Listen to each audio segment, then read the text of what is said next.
Good afternoon. Welcome. We'll let everybody get signed in, get your audio turned on. So glad you could join us today.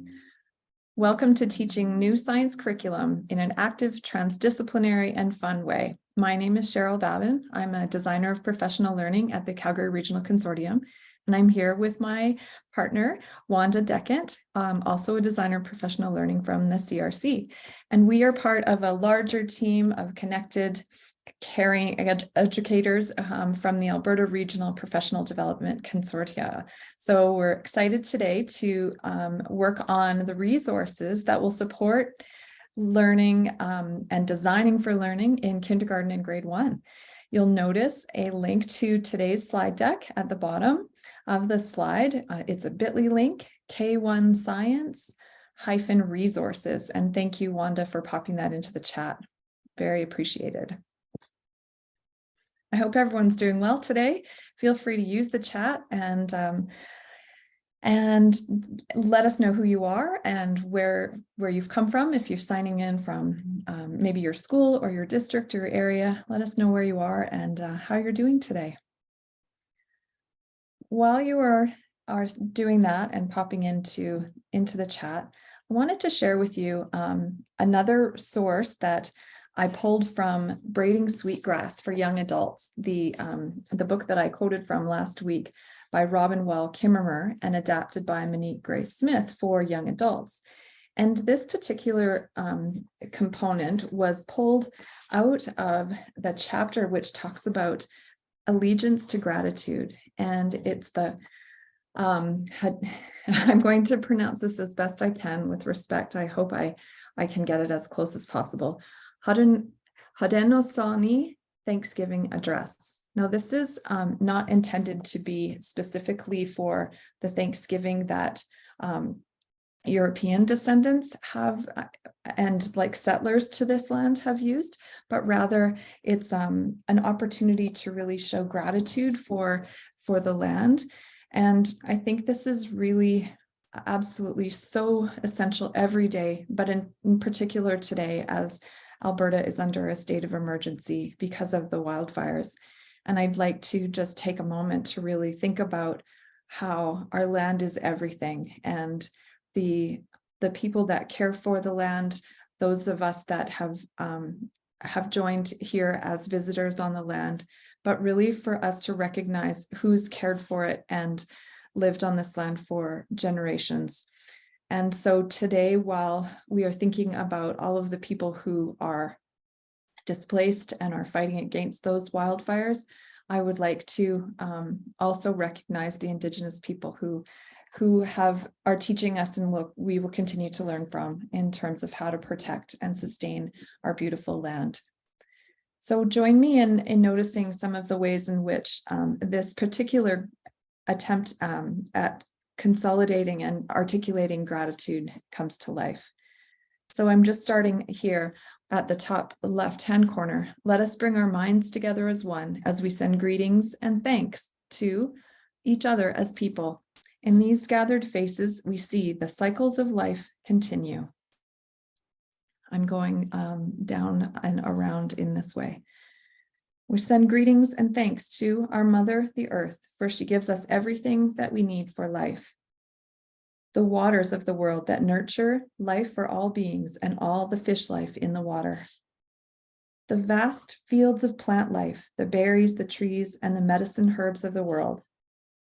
The edible plants we harvest from the garden, especially the three sisters.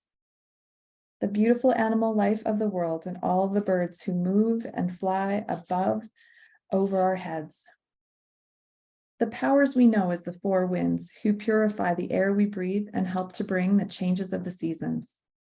Our grandfathers, the thunder beings, who live in the west with their lightning and thundering voices. Our eldest brother, the sun. Our oldest grandmother, the moon, and the stars who are spread across the sky like jewelry. The enlightened teachers who have come to help through the ages.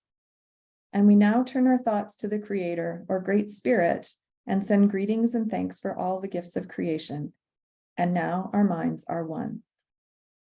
So as we think about how we can bring the science curriculum to life, it's so important that we remember that there are multiple ways of seeing the world. And this is often called two-eyed seeing, where we can look at the scientific from a westernized or viewpoint, but also from an Indigenous perspective that allows us to see the connectedness and the relationships between the people, the land, and all that are together. So I have decided today to present a top 10 list, but it's not necessarily a list of top 10 in order, because it's top 10 in total. They are all fabulous. And what we've tried to do is give you a little sense of why we think that these particular resources are worth your time and ideas for how you might choose to use them. So I hope you will enjoy. On this slide deck, you will notice that everything is linked as possible connections. So when you're clicking through on your own, you'll see lots of hyperlinked pieces, and every single image that I have clipped is linked to a document as well. So just so you know that whether you decide to print this out as a PDF and have it all there, probably less useful than having it just on your desktop on your computer so that you can click into the links, but I'm going to give you a bit of a tour of that today. In order to reference the learning outcomes that align with or that I've attempted to highlight through these resources, I'm drawing on an ARPDC resource. Again, that's the Alberta Regional Professional Development Consortia. And some of my colleagues, brilliant colleagues from the Central Alberta region, have created a numbered outcome document. And this is just a clip from it. You will see at the top on the right-hand corner that there's a little bit of a legend that talks to you about the grade, the organizing idea, the learner outcome, and the row of understanding, just in the way that that curricula is documented and laid out in that process. And so as you'll soon see that I've linked in specific numbered documents so that, or learning outcomes, my apologies, so that you can see where they come from and what they are linked to. So hopefully that will be helpful to you as we go through. While we're thinking about these particular resources, and many of them for the purposes of this session are websites, links, videos, learning experiences, I really want to stress the importance of using these ideas to springboard ways that you can get students' hands and hearts and heads really active.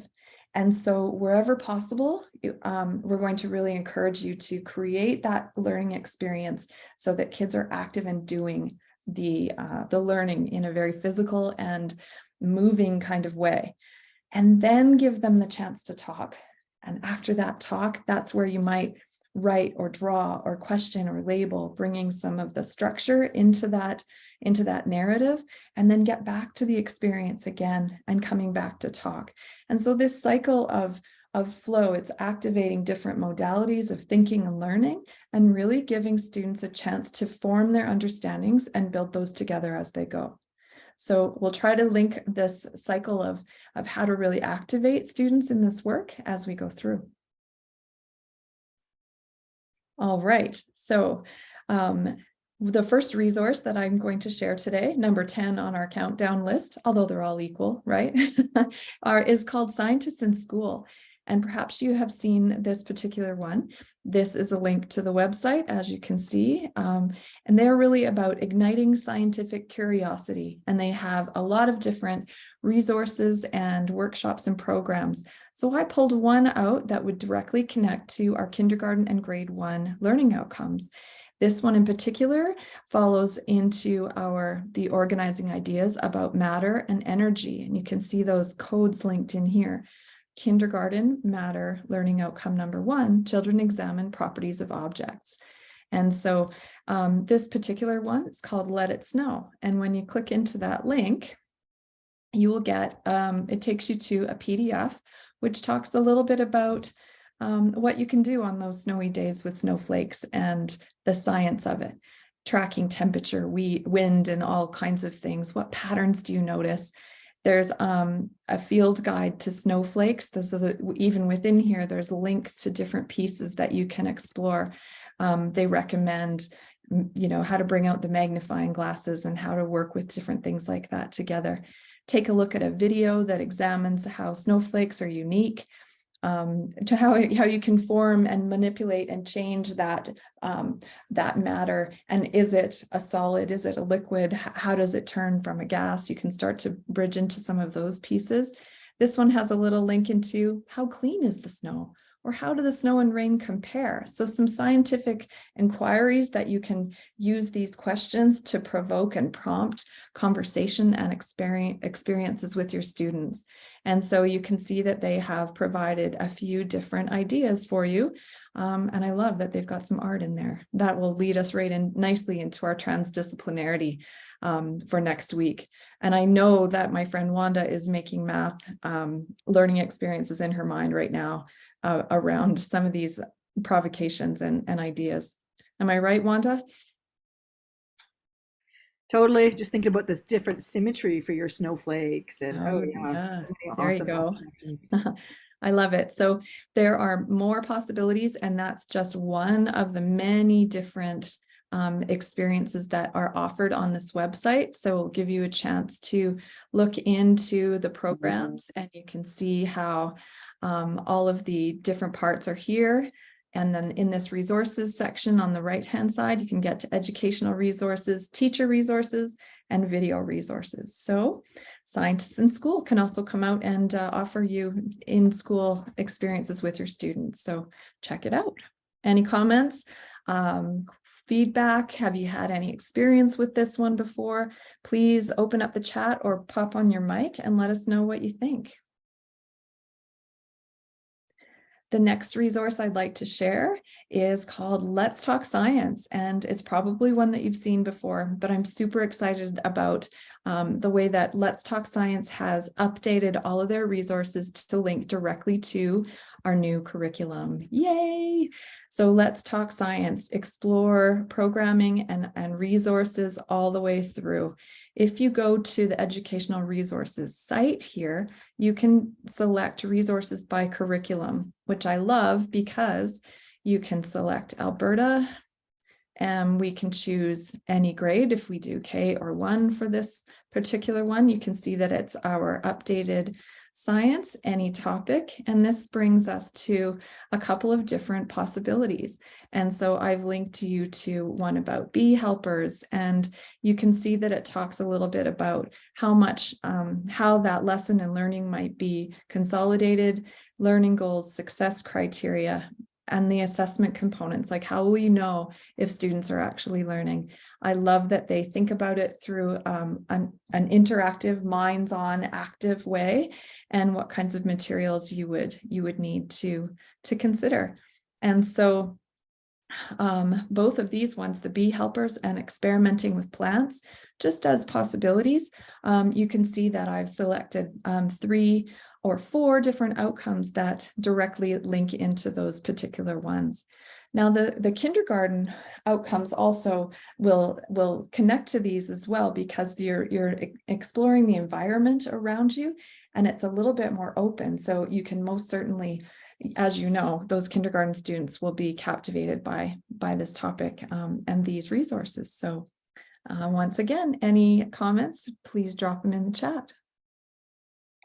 Hey, Cheryl, do you Yeah. happen to know if these sites are also available in French? I saw that question and I'm not sure myself. Oh, that's a good question. I can look it So up. this Let's Yeah. Talk Science is Ah, available in French. Now, I can't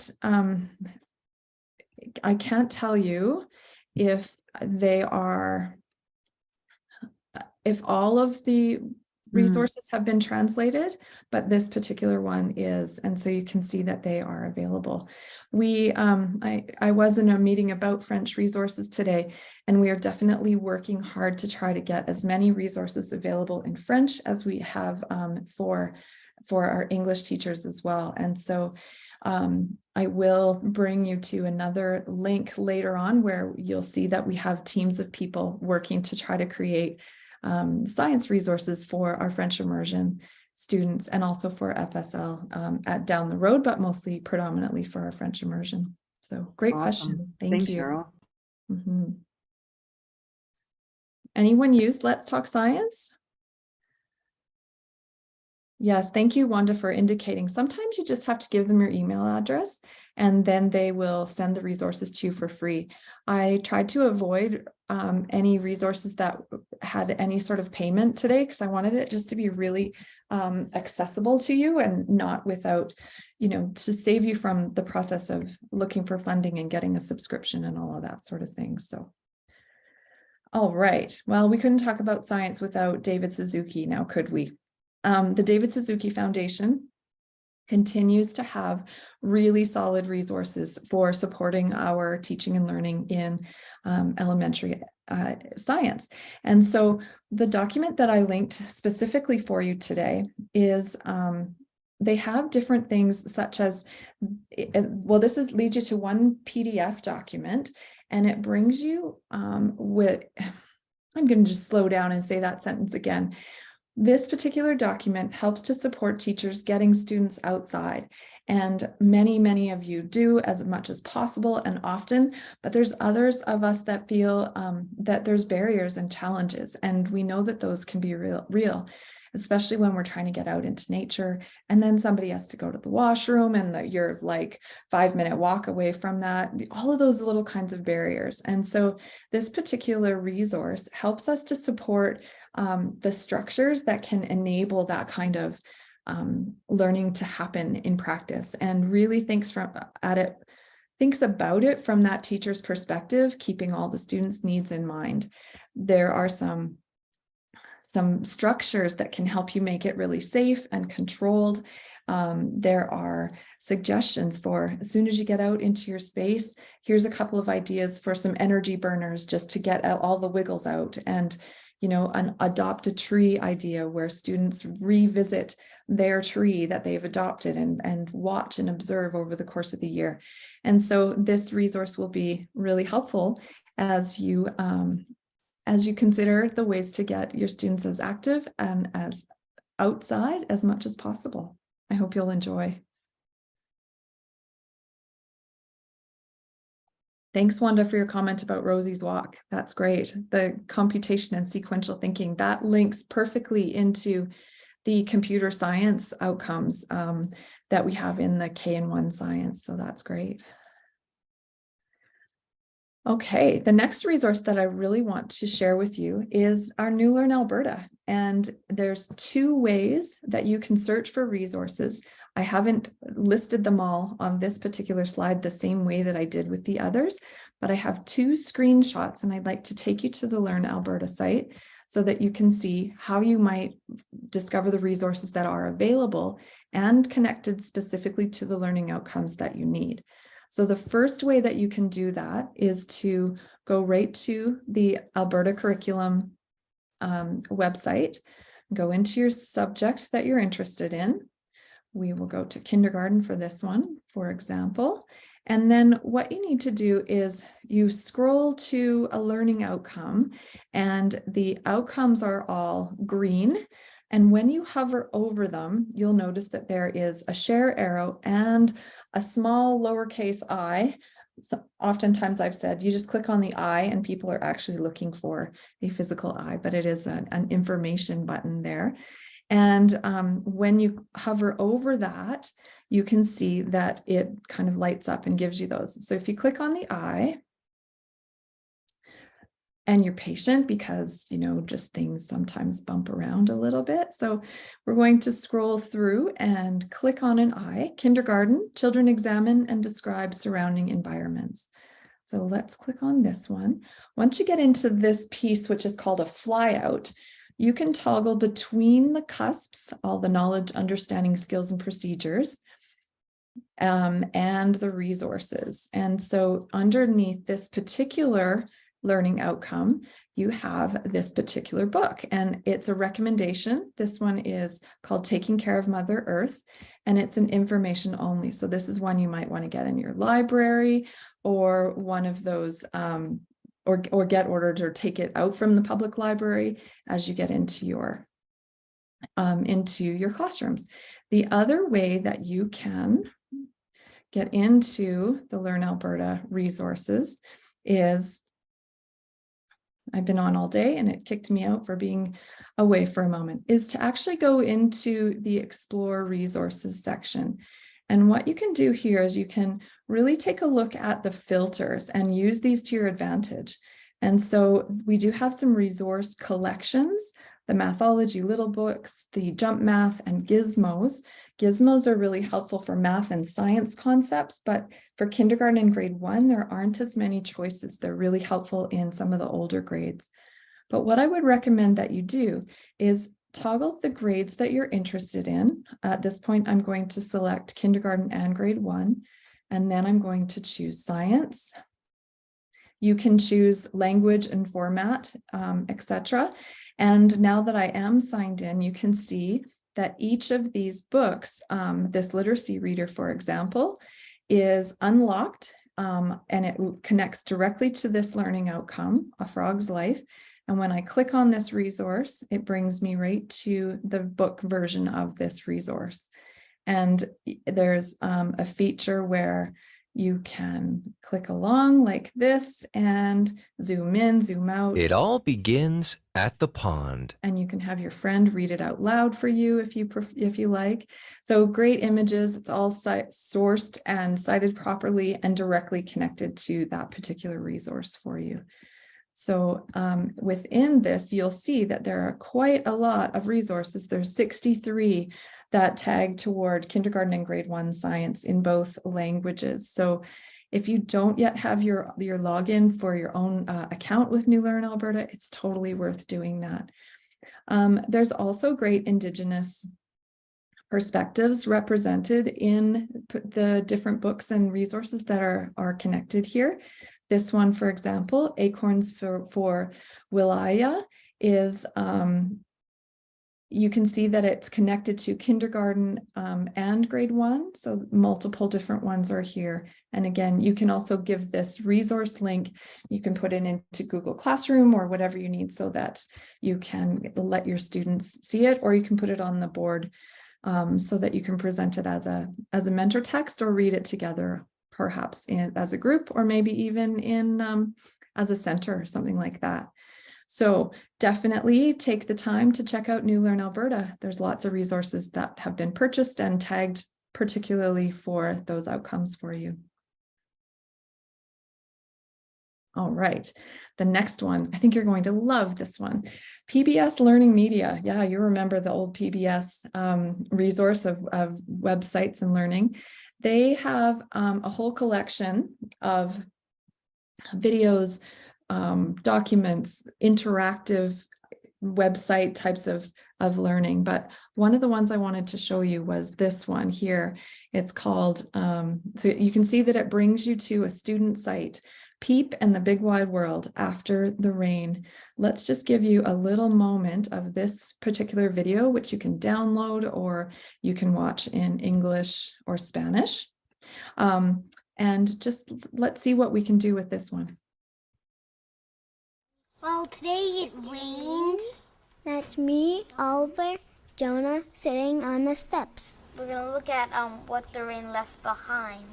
On the big leaves, we found droplets. Oh, look, water droplet right in the middle. Cool. They looked a little strange. They kind of rolled off. I see water on these wires here from the rain. The tiny droplets look like diamonds. Come on. Spiderweb with water droplets on it. Some of it might be from the rain, some of it might be from some dew or something. Yeah, morning dew.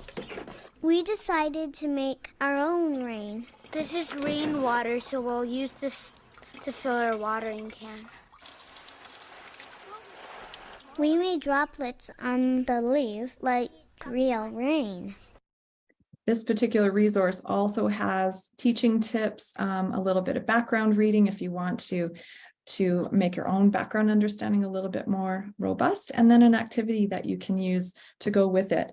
So really, this to me was a good example of a way to, today would be a good way to, it's rained, let's go see what evidence we can find. Let's go find out what we can notice. Let's have a quiet opportunity to look around and reflect, to talk to our friends, to ask questions, and to kind of work together to find that as we go. The other one that I wanted to show you in this example, and you can see as well that I've linked it to several from kindergarten and grade 1 in terms of the outcomes. This particular one here is it's an interactive lesson. So you can see that you can share it to Google Classroom, you can launch it. And this one here is really about how things move and the science of force and motion, which is one of the grade 1 outcomes. But also while learning that an author's reason to write is either to inform or entertain the reader. And so when you launch this, you can click through to the pages to learn about motion, and you get ready and you can watch a short video. And so there are little pieces that you can break down, or you can pull one section out, talk to the students about it, see how they can move around, what kinds of forces in motion can they connect to. And so there's a little bit more for teachers on the move here, and how you can access some of these pieces. So I thought you would like to see how some of those interactive pieces are possible. There's also in this one's called What's the Matter? A video. It's a minute and a half, and it's so clear and so concise, gives the vocabulary really clearly, nice, tight examples that aren't confusing, and are the speaker and the language is really helpful. And you can play it over again and try to replicate some of these experiences in your class, and using this as a provocation. So that's a tiny bit of what PBS Learning Media can do for you in your classroom. Anyone have experience with any of those resources?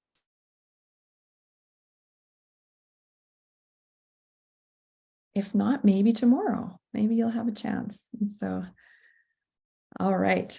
Now this one, I did have to give my email address to, but then I just unlocked a whole bunch of great resources. And so Mystery Science, how can you find the animals in the woods? What I loved about this one is that there are learning outcomes in around children exploring the movement of objects, humans, and other animals, and describing and being in a place where we can examine and really observe our environments. And so this particular video, I'll show you a little quick clip of it, also has activity prep and adaptations that you can do. It shows you that there's a hands-on activity, the gopher in the hole, and there's different ways that you can share and extend this lesson. So it's really always important to make this your own and not just use it step by step, because what we're really trying to do is to create the opportunity for deep learning, thinking about the transfer of these ideas and how they can connect to other things. And so there's lots of different pieces that belong in here, and you can use them to really support your students in what they need. Hi, it's Doug. Whenever I get the chance to visit a forest, I love to look for animals, things like toads and newts and bugs. Once, I even found a baby owl staring at me from up in a tree. Have you ever tried to look for animals? They can be kind of hard to find. My friends are always telling me that they like to go on hikes with me because I'm pretty good at finding animals. But you can be good at it too. I can let you in on a few of my secrets, some tricks that I have to help me find them. If you were with me on the last mystery, we wondered, why do woodpeckers peck wood? And we saw a few different animals on a walk, all of them working to find food. So I'll let you check out the rest, and I don't want to spoil the ending. That would be just not very cool of me. So Mystery Science, a great collection of resources that you can use as idea generators, and linking in some of the ways that they have provided tools with your good assessment practices and the ways that you can support that learning as you go. All right. So another resource that I want to share is Empowering the Spirit, Weaving Ways. Now, there are, for kindergarten and grade 1, there are many different connections that you can make, and there are several spots where our curriculum asks us to consider an Indigenous way of knowing and considering the land and our environment around us. And so I've linked 3 different resources in here for you. The first is a short video that is a conversation with Elder Wilson Bearhead, and he responds to students around how do you become a knowledge keeper. This PDF here links to a process in which you can engage your students in talking circles so that you can think about how you build that knowledge and how you share your experiences in that circle, how you become a good listener, and you can create a positive space for that learning to come into fruition. And finally, I've connected you with a Canadian resource called the Learning Circle, which is posted on our Weaving Ways site, which was created by some of my amazing colleagues from ARPDC. And you can see that, I'll just take you to the table of contents. There are different aspects of units. Now, this is several years old, but you can still see connections to the grade 1 and the kindergarten curriculum in the seasons, in sharing, colors and games, and other resources here. So this is a great resource for you to check out and use in your practice. All right, let's move into the computer science realm. Many people are wondering, how do I start computer science if I'm not even sure that I know the background information about this? And while there are lots of tools and resources, and we actually have access to a whole other session specifically on computer science, I wanted to share one of the tools that I've found to be really successful. Scratch Junior is available on, you can use it on iPads or Chromebooks, or it doesn't work on like my MacBook that I'm using right now, but there's multiple different modalities that you can run this program on, and it's free. And so basically you have this interface guide, and the students will very quickly come to understand how they put these pieces together and how they can create these learning stories that happen within the Scratch Junior platform. And the idea is that they are coding and giving specific instructions to make that happen on their screen. And so those are the foundations of coding that students from ages 5, 6, and 7 can start to get their heads around.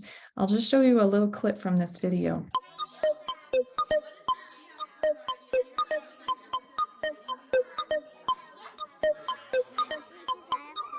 You don't have a class set of iPads. We're working on Scratch Junior, which is a programming language for young kids, specifically designed for 5 to 7-year-olds, and is designed with them in mind, so it's developmentally appropriate, and children can create animated stories, interactive games, collages, or anything they imagine. I like Scratch Junior because there's so many programs that you could make. It's like you can make your own movie. You basically get to make your own game and do it yourself. A few years ago, my research group at the MIT Media Lab introduced Scratch, a new programming language that lets kids ages 8 and up create their own interactive stories and games and animations. And kids around the world have been making millions of projects with Scratch. A couple of years ago, we started a collaboration with Mitch at the MIT Media Lab to explore how we could extend Scratch for a version that's specifically designed for young children. Here's how the game works. You have to guess which one from this row makes which one from this row invisible, and you win if you get all 3 right. Computer programming, or coding, is like a new form of writing, a new type of literacy. Like writing. So that is a little bit about Scratch Junior, and I will give you a chance to check out that in a little more detail. I'm just got to get out of this screen here. When people learn. The teenagers have arrived in my house. If you can hear them, we'll just let them be over there by themselves for a moment. Okay, and so Scratch Junior. The next resource that I'd like to share with you is one of my favorites, and this is called a website called The Kids Should See This. Honestly, you might never leave this site. I apologize because your evenings are going to be spent watching all these amazing videos and finding all of these motivations and inspirations for your science practice and every other subject as well. So I hope you can feel my enthusiasm coming right through the screen because it's pretty awesome. The first one, this is an example, and I've tagged it to several outcomes, as you can see. But the idea is that kids should see this is a curated collection of amazing videos that are all appropriate for our children. And you can see that they are in all of these different areas. There are hundreds and hundreds of videos. Sometimes they're linked into YouTube's, sometimes they are, but they all are connected through this vetting system, tagged with these video collections. And you can see that it gives you a little bit of an overview of what's happening in this video and how you might want to use it.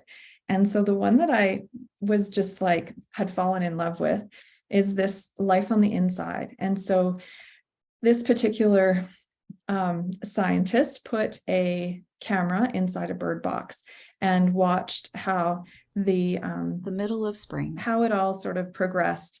I'm going to turn off the audio and just allow you to see how it looks as you work through and keep going along. Now, with young children in kindergarten or grade 1, you might want to use just different sections or you could talk through the parts, you could use chunks at a time, you could grab some stills from the video. But basically, they started to think, what would happen if we got a camera inside so that we could see what was going on inside that tree or inside that bird box? And honestly, the results are pretty fantastic.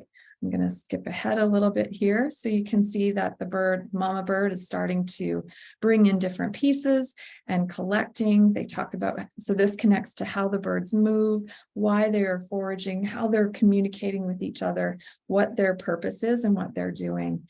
And then as you go a little further, you can see that she's gathered in different pieces of fur in the nesting. Hair and cotton and sticks and all kinds of things. It's so fascinating. By day 15, there's an egg evident. And so it's really quite amazing. You can see that over the next couple of days, there's more eggs.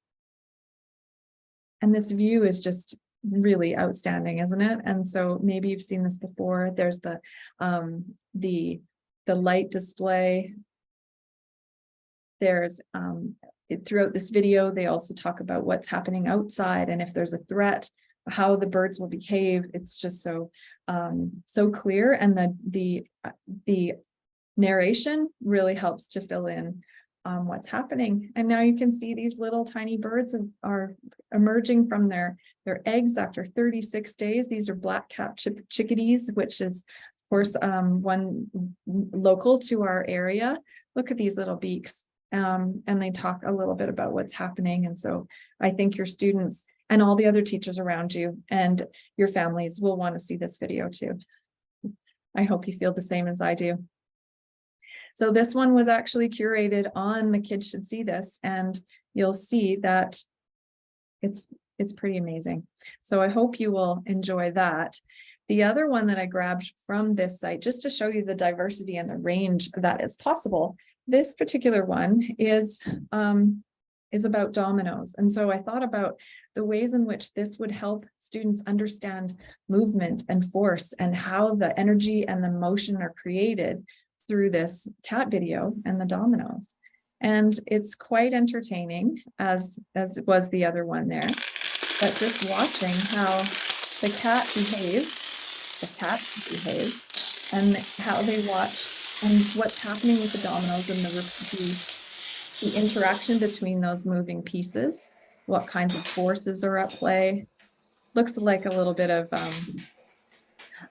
the mousetrap kind of the Rube Goldberg science experiments, but really creating the motion and setting it up so that they can cause things to turn and twist and fall. Oh, it looks like there's a little stop here. We're going to need to get some movement happening in there. So it's super clever, and the children will really get a kick out of this. And we're almost ready to take the next part. Let's see if he does it. Spoiler, spoiler.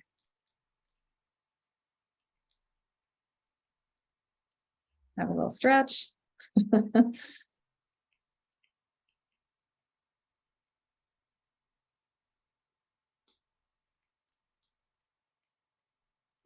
And there it goes. So I hope you'll enjoy this one.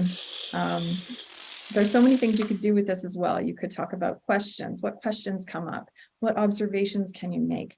What inferences can you make? What is this cat thinking? Could somebody add dialogue to this? Could we create a story? How do we get him to touch that? And what's making him want to be curious about that to look at me? Just kind of fascinating. I hope you love it. Any questions or comments about the kids should see this?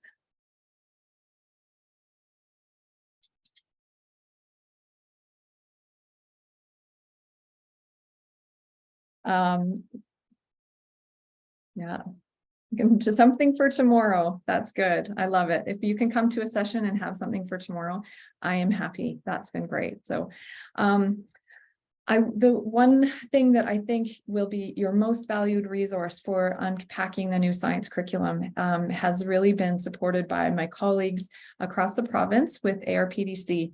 And I want to show you how to get into this link. So when you click on this tile here or the heading, you will see that it brings you to the ARPDC website, and we have a list of new curriculum resources. If you browse, I'll show you how you can get into all of the subject areas here. And if you go into science, you can see that there are all kinds of amazing resources for you. In particular, I think what you'll like to find is that if you sort by grade, let's just go to grade 1 first. You'll see that there are specific sessions, webinars, and PDFs and slideshows for each organizing idea. And if they aren't all there, they're in process. And honestly, my team is working so hard. I can't believe how quickly some of these are being pushed out. So introduction to scientific methods, exploring the new science grade 1 curriculum, living systems. And so when you click into a resource, you will see that there are, it's a webinar with that walks you through what's possible, presentation slides, assessment, curriculum support, and planning. Really, this is the gold mine for you. And I hope that you will find lots of support and help through these amazing resources. They also are available through like a registered session where you can go online to get those resources sent right to you, or you can attend the online pieces. Yeah, aren't they amazing? I'm so glad, Jennifer. Thank you. So I'm almost finished and want to get you out on time, but I couldn't really stop at 10. So you will see that there are several more. We couldn't also go without Bill Nye the Science Guy. This one will take you to the episode guide, and all of his work is on YouTube at this point. This 4 branches is a wonderful resource that I am going to use myself, because it's a 5-part webinar series that helps us to understand our own natural curiosity and link it into Indigenous lenses. So super excited about that. This is one more from the kids should see this. It's about an avocado who has lost his other half, and it's obviously an award-winning film, a 3-minute film of this little avocado who goes out looking for his partner. And it's just a touching, sort of science connected, but I wanted to share it with you anyway. It talks about identity and connection and relationship and environment and all kinds of things without really saying much in the dialogue. So check it out, and I hope that you will love it.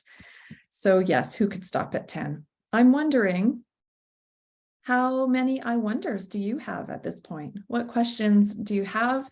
Anything you'd like to share? How many I wonders do you have? I'll just let you turn on your mics or pop your notes into the chat.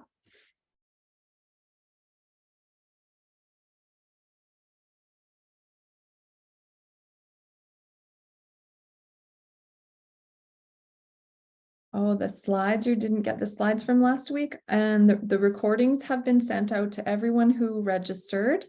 And the slides are available in on the very first slide. You can see, Wanda, let's very soon, yes, from last week. Will resend all of those pieces so that you can see them. They just in case you've had just in case you didn't get a chance to look through all of them, or they got lost in the World Wide Web somewhere, we will resend the recordings and the slides from last week and also this week as well. So I hope you will have time to join me next week, and where we will look at pulling all of these pieces together through a transdisciplinary lens.